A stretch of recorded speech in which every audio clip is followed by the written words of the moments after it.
Hello there, Romans here, and welcome to another music review. I review every album from a viewpoint of a musician, as I'm a singer, songwriter, and a bass player for my own group Jakobe. And last year we have released our debut album called Pursuits in Life. And what makes it unique is that it's a pretty heavy prog rock without guitars. Instead you have drums, bass, saxophone, and keyboards. You can check out 3 of our music videos on my YouTube channel. We're building our own monument, a studio live take of A Way to Oppose, and also our newest music video, Fake, the New Kind of Beauty.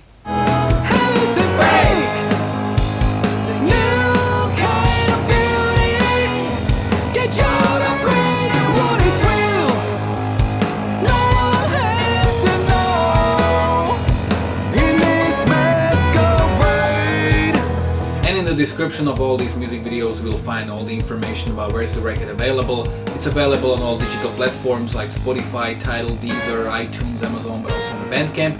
And also in this digipack version of a CD with a very beautifully illustrated 20 pages long booklet. So in case you want one, all you need to do is contact me via an email, on Instagram, on Facebook, or you can get one through Bandcamp. And today I'm going to review the new album from Jolly called Family. Music review. Music review. Jolly is one of the most distinctive bands within the prog genre of today, and it's been quite a long time ago that I was introduced to them by a friend of mine. And I remember that in 2013 or 2012, I'm not sure, there was some kind of a disaster. I think there was a hurricane or something like that, and it not only destroyed some of their houses but also their equipment, their rehearsal room. I think that they also lost some tracks from the recording of their third album, so they asked their fans to help them out and to sort of fund their third album called The Audio Guide to Happiness Part 2.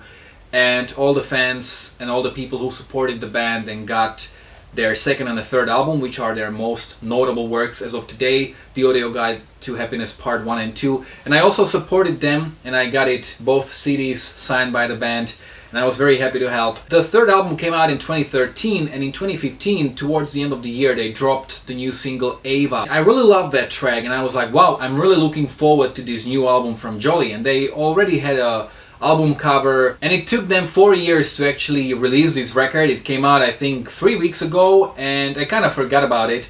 So then I started listening to it on the Spotify, and I've been sitting on this review for like a week because I was waiting for my CD that I ordered, but it's been almost 2 weeks and I still haven't got it. So whenever it comes, I'm just gonna do the review now. Jolly are also a very specific band because despite their name, Jolly, they cover the opposite spectrum of emotions. Their music is sometimes pretty heavy to listen to, and I'm not talking about heaviness as the heavy guitars or whatever, but heavy in terms of emotions. There is just very strong melancholy, sadness, despite their name. And there are many bands like Anathema or Steven Wilson. I really have to be in mood to sit down and listen to these bands. Jolly are kind of an exception because despite this really heavy emotional spectrum, I can kind of listen to them even when I'm not necessarily in the mood for such a music. Also, it's been 6 years since I've listened to their previous record, so it's a long time, but I think that the new album, there's kind of shift. They moved to a different direction a little bit. And also, one of the things that really makes the band stand apart is the lead vocals of the singer and the guitar player, who's got a very strange but also very recognizable voice. And I'm pretty sure I have never heard anyone else sound like that. And you know, whatever song you hear from Jolly, you can immediately say it's them, not only because of their unique style, but also because of his vocals. So let's dive right into the review. I've heard the new album 10 times as of now, so let's start. The first 2 tracks are pretty heavy, and because of these 2 tracks, I would probably label Jolly as prog metal. The Lie to Me, the first track, has really very heavy and deep guitars. When the verses start, and if you are already familiar with Jolly, it's like a typical Jolly. And I also think that it's interesting, this piano or keyboard melody that we hear is very 80s in its nature, meaning that I think this song would really sound very good in the 80s, but it's made in a very non-80s way.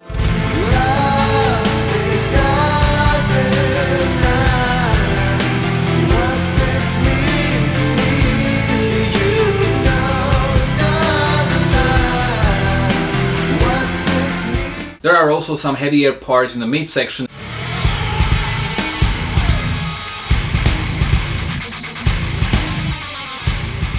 And then we have the second track called Lazarus Space Masala. Has a very cinematic vibe, mainly because of that voiceover that we hear, and there are many sci-fi vibes I'm getting from the song. And this is kind of what I've noticed about this album, that it seems to be combining sci-fi and some 80s nostalgia, but in a very unique way. So I really like the deep bass when the song starts. I guess the bass player is using the dark glass pedals. It sounds like that. The chorus is very catchy, but I like that the song maintains that heaviness.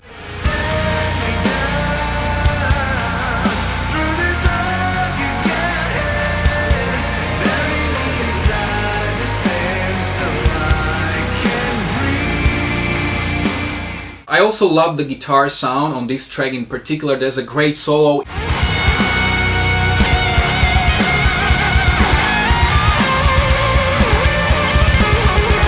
Even though I would say that the record as such is much more dominated by keyboards and piano, and I think that keyboard player is probably the most experimental in terms of sounds, and the other guys just stick kind of to like their basic sounds, but it's very keyboard driven album, which is not a bad thing.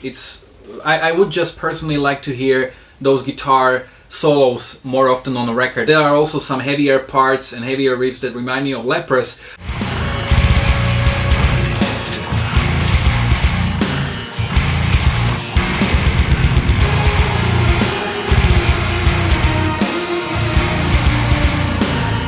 But this is kind of it. The first two tracks are the only heavy songs on the album, and the album kind of gets more mellow, more artistic, more rock. I've already mentioned the sci-fi vibe that this record has, and this is also very hearable in the song Circuit Heaven, that starts with what I think is Stephen Hawking's, some kind of a voiceover, and it has a great chorus.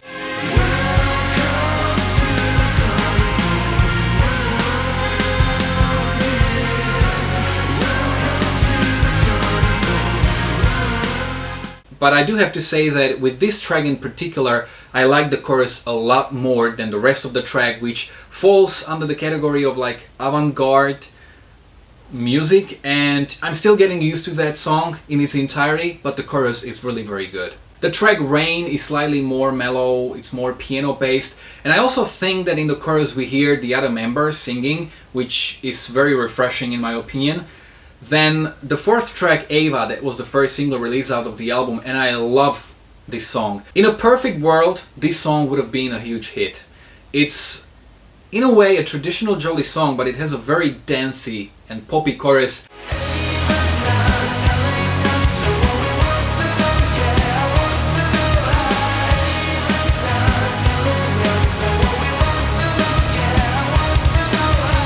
And I can actually imagine this song being played in the clubs and people dancing to it. And it's just such a contagious song that if you hear it once, you won't be able to get that melody out of your head. It's like an earworm.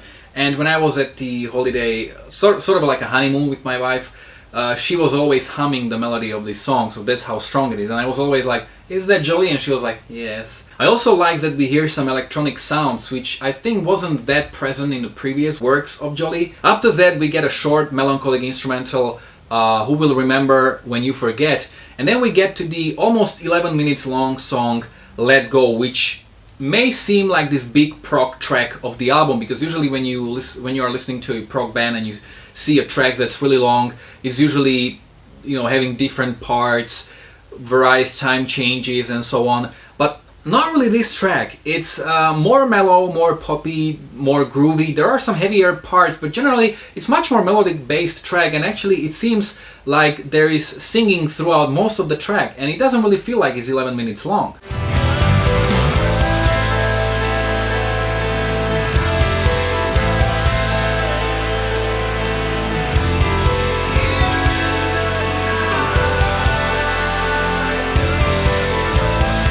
I was mentioning the electronics, which are much more evident in the track Violet. I really like those 80s like synths.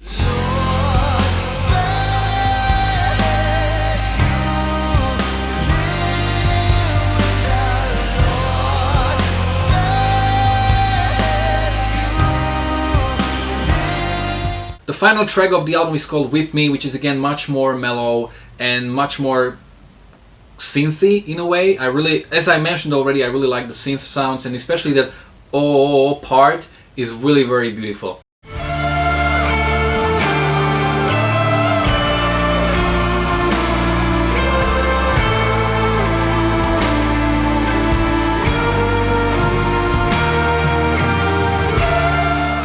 And as this is a deluxe version, we also have CD2, which contains 5 tracks, 2 of which are different versions of the track from the first album. So we've got Endless Ground, which is Let Go Reprise, and then there's an acoustic version of Ava song, which is really interesting because it's acoustic, as the title suggests. It reminds me actually a little bit of Him, and the funny thing is that the original track is just so much straight to your face, melodic, catchy song, and even though the melody is here, it's not that obvious, and it's much more artistic in a way. I'm not saying I like this version more, I'm just saying it's different. I would probably compare it to the Everybody Wants to Rule the World, the version by Lorde, and there's a huge difference between the original and that one, so I think it's very interesting. And then we have 3 songs which are like additional tracks. So we have Love, which is a very dark artistic track that in terms of mood reminds me of the soundtrack to Max Payne.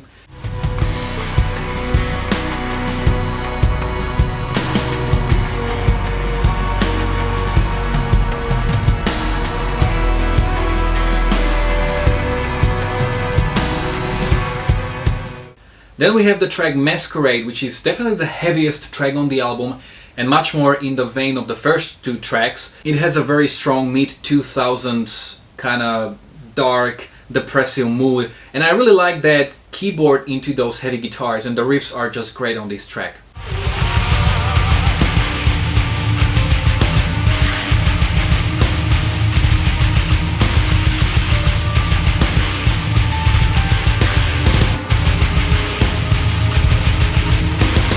The final track for Izag is yet again more mellow, more acoustic, even though it gets a little heavier halfway through. So to sum up, I think that this is a very interesting and very unique album, not only in terms of the style, but also in terms of sound. And if you like progressive music and you are looking for bands that are not necessarily a Dream Theater clones or that sound like something you have heard before, because even progressive music tends to get pretty repetitive, definitely check these guys out. I think that they are, as I said already, one of the most distinctive bands in the prog genre. Be sure to support this band because personally the relationship of the incredible Jolly band and their fans is probably the best I've ever seen. They are just very fond of their fans, and you know, one of their, like, it could be also a meme. They always say Jolly loves you to all of their fans. So do you know this band? If yes, you can let me know in the comment section below. What do you think about their new album? How well do you think it compares to their other stuff? If you agree or disagreed with me. If you like this review, don't forget to like, to share, to subscribe. You can check out my own original music, my live performances, my worst to best series, and quite a lot of other reviews as well. So thanks a lot for watching.